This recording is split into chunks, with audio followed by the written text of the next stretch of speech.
Hi, my name is Autumn Campbell, and this is my assignment for week 3 in ITI 672.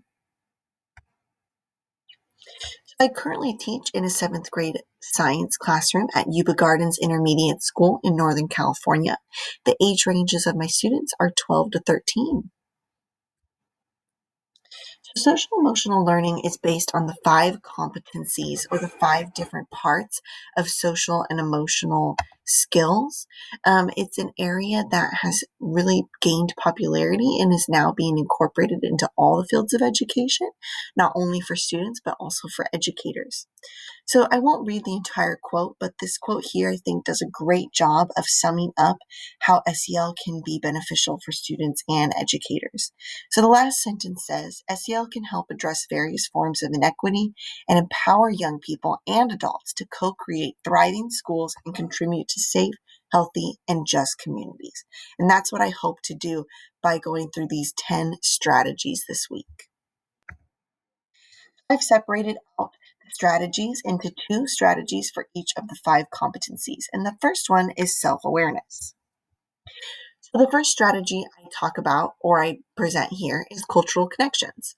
It's incorporating scientists from different countries and cultures. It's incorporating different cultures into the classroom. And so in my classroom, I hope to, through research and reports, have students find people from their own race or their own culture who they can connect with and also are scientists or influential people in the field. This is important because it gives students representation in the classroom and it helps them to connect to the content that I'm teaching. Another strategy is creating classroom roles. So classroom roles are a specific set of roles or jobs that students fill. So these can be things like setting up for labs, taking attendance, and they're usually based on the student's strengths or on areas that the student should improve on. These can be daily, weekly, or whenever the teacher plans, and they help give the students ownership in the classroom and a feeling of purpose. There are lots of articles that can explain how important these roles are. The quote that I really love from Hardgrove and Ledenwitz says, when students learn how to calm and refocus themselves with mindfulness techniques, they're in a better position to tap into higher order thinking skills that lead to making better decisions. The second competency is self-management. Student goals are a great way to teach self-management. Student goals is plans that students create for themselves. They can do this by understanding their project, creating timelines, and determining how they're going to get there. These can be used for any activity, project, or even in their personal lives. It helps students to manage their time and their stress, and it creates a skill set that they can use to be successful in future careers. Student-teacher check-ins can also be vital to teaching students self-management. So teacher and student, or groups of students, schedule times to check in with one another. These can be through casual or structured conversations and can be scheduled or spontaneous and definitely should happen multiple times throughout the semester.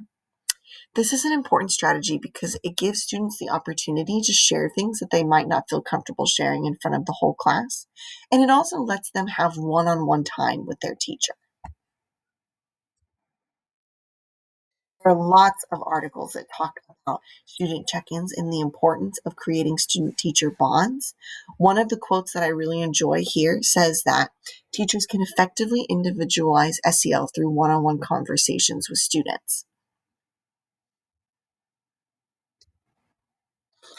The third competency is social awareness. Social awareness can be developed through classroom debates.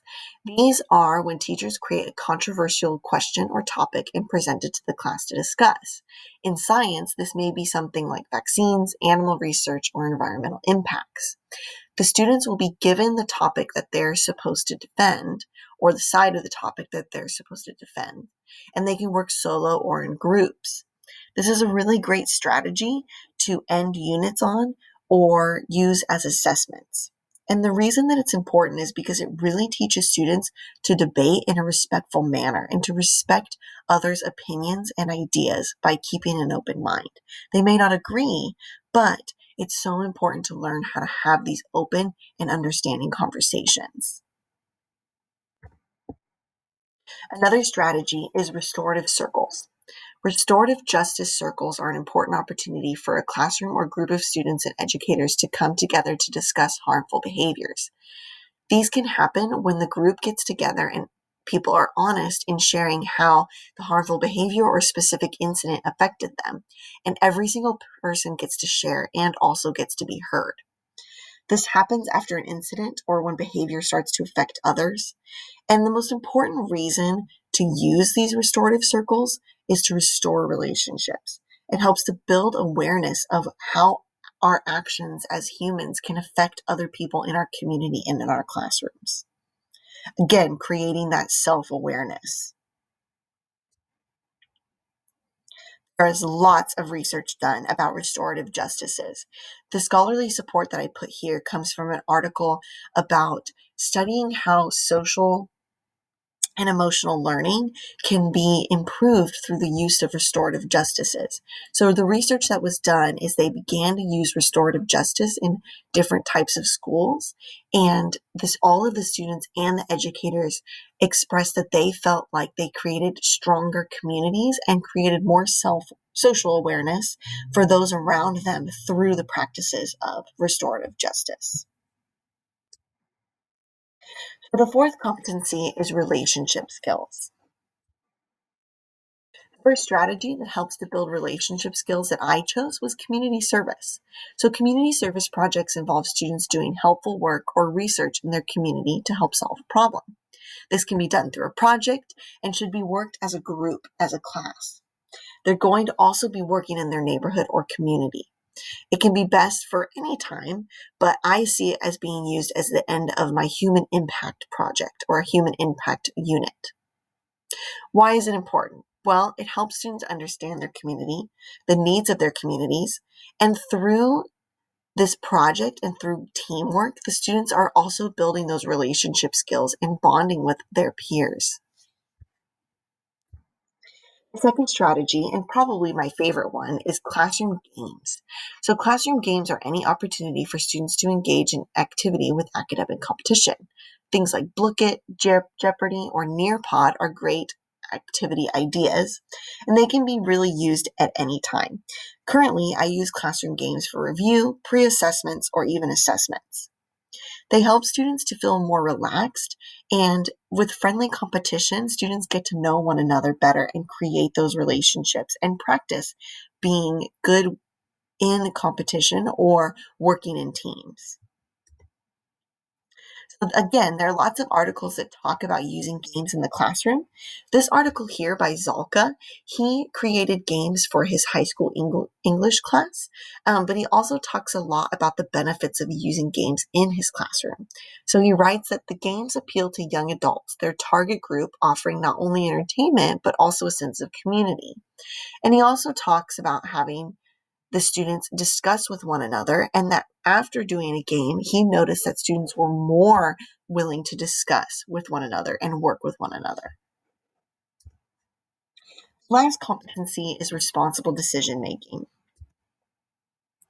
The first strategy I chose is modeling decision making. So teachers who model respectful and thoughtful decision making are modeling to their students successful decision making skills.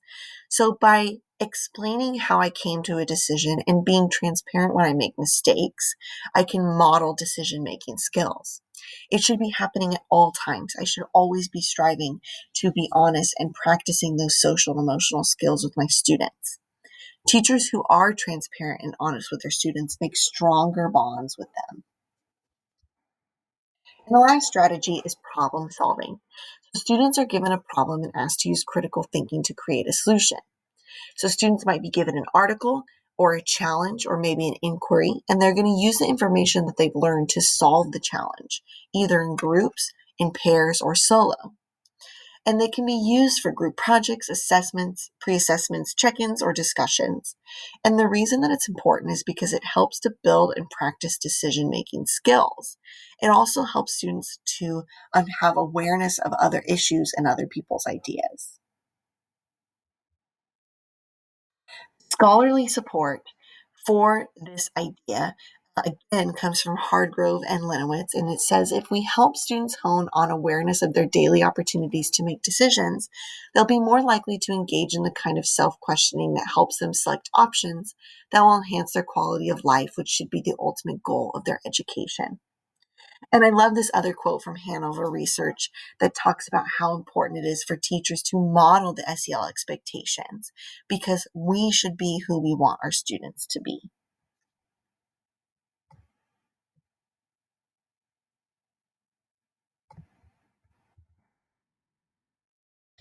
Here are my references for this slideshow. Thank you so much for listening to the 10 different strategies that I hope to use in my own classroom.